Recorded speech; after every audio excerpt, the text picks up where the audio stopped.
Ismaël. 16. Sarai, la femme d'Abraham, ne lui avait pas donné d'enfant, mais elle avait une esclave égyptienne nommée Agar. Sarai dit à son mari: « Tu vois, le Seigneur m'a empêché d'avoir des enfants. Je pourrais peut-être avoir un fils grâce à mon esclave. Passe la nuit avec elle. » Abraham accepta la proposition de Sarai. Sarai prit alors son esclave Agar et la donna comme femme à Abraham, son mari. Il y avait 10 ans qu'Abraham habitait le pays de Canaan. Abraham passa la nuit avec Agar, qui devint enceinte. Quand elle sut qu'elle entendait un enfant, elle regarda sa maîtresse avec mépris. Sarai dit alors à Abraham: « À toi de supporter les conséquences de l'injure qui m'est faite. C'est bien moi qui ai mis mon esclave dans tes bras, mais depuis qu'elle s'est vue enceinte, elle s'est mise à me mépriser.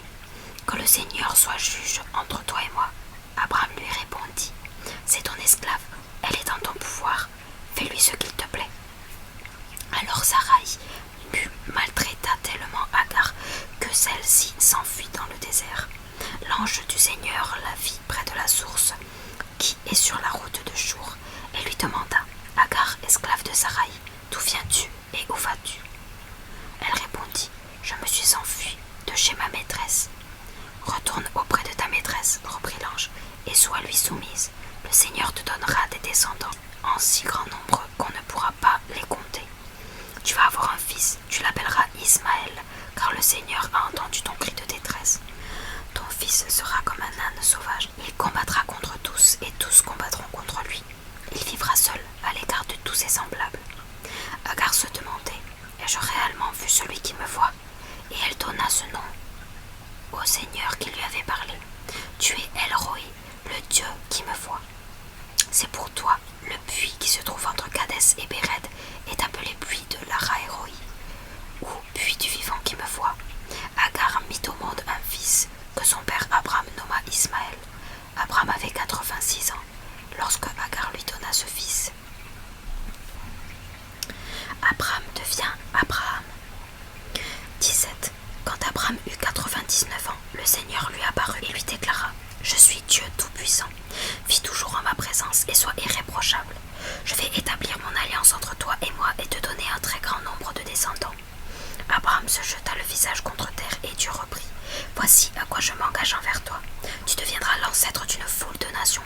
On ne t'appellera plus Abraham mais Abraham, car je ferai de toi l'ancêtre d'une foule de nations.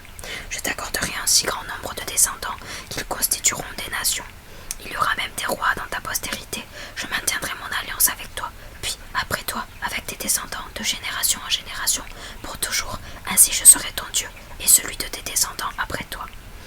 À toi et à tes descendants je donnerai le pays où tu séjournes en étranger, tout le pays de Canaan. Il sera leur propriété pour toujours et je serai leur Dieu. » Dieu dit encore à Abraham: « Toi et tes descendants, de génération en génération, vous devrez respecter mon alliance. Voici l'obligation que je vous impose et à laquelle vous vous soumettrez, toi et tes descendants. Quiconque est parmi vous de sexe masculin devra être circoncis. Votre circoncision sera le signe de l'alliance établie entre vous et moi. De génération en génération, tous vos garçons seront circoncis quand ils auront 8 jours. De même pour les esclaves nés chez toi ou pour les esclaves étrangers que tu as achetés et qui ne sont donc pas membres de ton clan. Ainsi l'esclave né chez toi et celui que tu auras acheté seront circoncis, afin que mon alliance soit inscrite dans votre chair comme une alliance perpétuelle. Quant à l'homme non circoncis, il sera exclu du peuple pour n'avoir pas respecté les obligations de mon alliance. » Ensuite Dieu dit à Abraham: « Ne donne plus à ta femme le nom de Sarai, car désormais son nom est Sarah. Je vais la bénir et te donner par elle un fils. Je la bénirai et elle deviendra l'ancêtre de nations entières. Il y aura des rois de divers peuples dans sa descendance. » Abraham se jeta le visage contre terre et il rit, car il se disait: « Comment pourrais-je avoir un enfant, moi qui ai 100 ans, et comment Sarah, qui en a 90, pourrait-elle devenir mère ?» Il dit alors à Dieu: « Pourvu qu'Ismaël ivre, que tu t'intéresses à lui, je n'en demande pas plus. » Dieu dit: « Non, ta femme Sarah te donnera un fils que tu appelleras Isaac. Je maintiendrai mon alliance avec lui et avec ses descendants après lui. Ce sera une alliance pour toujours. De plus, j'ai entendu ta demande en faveur d'Ismaël. Je le bénirai, je le rendrai fécond, je lui donnerai un très grand nombre de descendants. Il sera le père de 12 chefs et l'ancêtre d'un grand peuple. Mais mon alliance, je la maintiendrai avec Isaac, le fils que Sarah va te donner. donné à cette époque, l'an prochain. Quand Dieu eut fini de parler avec Abraham, il le quitta. Abraham prit alors son fils Ismaël ainsi que tous ses esclaves, ceux nés chez lui et ceux qu'il avait achetés, c'est-à-dire tous les hommes de sa maison. Il les circoncit le jour même, comme Dieu le lui avait ordonné. Abraham avait 99 ans et son fils Ismaël 13 ans quand ils furent circoncis. Ils furent circoncis le même jour avec tous les hommes de la maison d'Abraham, esclaves nés chez lui ou achetés à des étrangers. Dieu annonce que Sarah a un fils. 18. Le Seigneur apparut à Abraham près des chênes de Mamré. Abraham était assis à l'entrée de la tente à l'heure la plus chaude de la journée. Soudain, il vit 3 hommes qui se tenaient non loin de lui. De l'entrée à la tente, il se précipita à leur rencontre et s'inclina jusqu'à terre. Il dit à l'un d'eux, « Je t'en prie, fais-moi la faveur de t'arrêter chez moi. On va apporter un peu d'eau pour vous laver les pieds et vous vous reposerez sous cet arbre. Je vous servirai quelque chose à manger pour que vous repreniez des forces, puis vous continuerez votre chemin. Ainsi vous ne serez pas passé pour rien près de chez moi. » Les visiteurs répondirent, « Bien, fais ce que tu viens de dire. » Alors Abraham retourna en toute hâte dans sa tente pour dire à Sarah, « Vite, prends 3 grandes mesures de fine farine et fais des galettes. » Ensuite il courut vers le troupeau, choisit un veau tendre et gras, il le remit à son serviteur qui se dépêcha de le préparer. Quand la viande fut prête, Abraham la plaça devant ses visiteurs avec du lait caillé et du lait frais. Ils mangèrent tandis qu'Abraham se tenait debout près d'eux sous l'arbre. Ils lui demandèrent, « Où est ta femme, Sarah ?» « Dans ta tente, répondit-il. L'un des visiteurs déclara, « Je reviendrai chez toi l'an prochain à la même époque, et ta femme Sarah aura un fils. » Sarah se trouvait à l'entrée de la tente, derrière Abraham, et elle écoutait. Elle se mit à rire en elle-même, car Abraham et elle étaient déjà vieux, et elle avait passé l'âge d'avoir des enfants.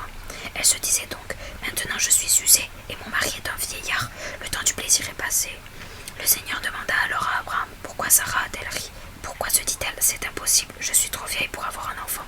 Y a-t-il donc quelque chose que le Seigneur soit incapable de réaliser? Quand je reviendrai chez toi l'an prochain à la même époque, Sarah aura un fils. » Effrayée, Sarah nia. « Je n'ai pas ri, dit-elle. Si tu as ri, répliqua le Seigneur. Les hommes se mirent en route et regardèrent en direction de Sodome. Abraham marchait avec eux pour les reconduire. Le Seigneur se dit, « Je ne veux pas cacher à Abraham ce que je vais faire. Il doit devenir l'ancêtre d'un peuple grand et puissant. À travers lui, je bénirai toutes les nations de la terre.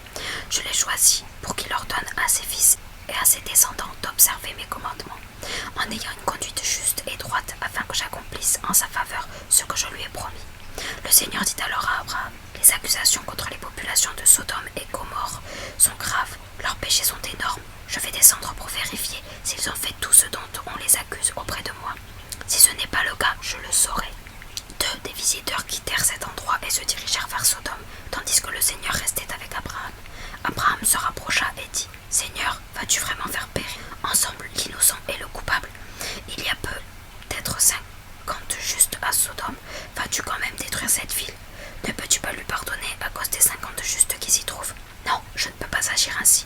Tu ne feras pas mourir l'innocent avec le coupable, de sorte que l'innocent ait le même sort que le coupable. Il n'est pas possible que le juge de toute la terre ne respecte pas la justice. » Le Seigneur répondit, « Si je trouve à Sodome 50 justes, je pardonnerai à toute la ville à cause d'eux. » Abraham reprit, « Excuse-moi d'oser te parler, Seigneur, moi qui ne suis qu'un peu de poussière et de cendre. Au lieu des 50 justes, il n'y en aura peut-être que 55. Pour les 5 qui manquent, détruiras-tu toute la ville? » Dieu dit, « Je ne la détruirai pas. Mais si j'y trouve 45 justes, » Abraham insista, « On n'en trouvera peut-être que 40. » Je n'interviendrai pas à cause des 40, déclara Dieu. Abraham dit alors, « Je t'en prie, Seigneur, ne te fâche pas si je parle encore. On n'en trouvera peut-être que 30. » Je n'interviendrai pas si je trouve 30 justes dans la ville, répondit Dieu. Abraham dit, « Seigneur, excuse mon audace. On n'en trouvera peut-être que 20. Je ne détruirai pas la ville à cause de ces 20, répondit Dieu. Alors Abraham dit, « Je t'en prie, Seigneur, ne te fâche pas. C'est la dernière fois que je parle. On n'en trouvera peut-être que 10. Je ne détruirai pas la ville à cause de ces 10, dit Dieu. » Lorsqu'il eut achevé de parler avec Abraham, le Seigneur s'en alla et Abraham retourna chez lui.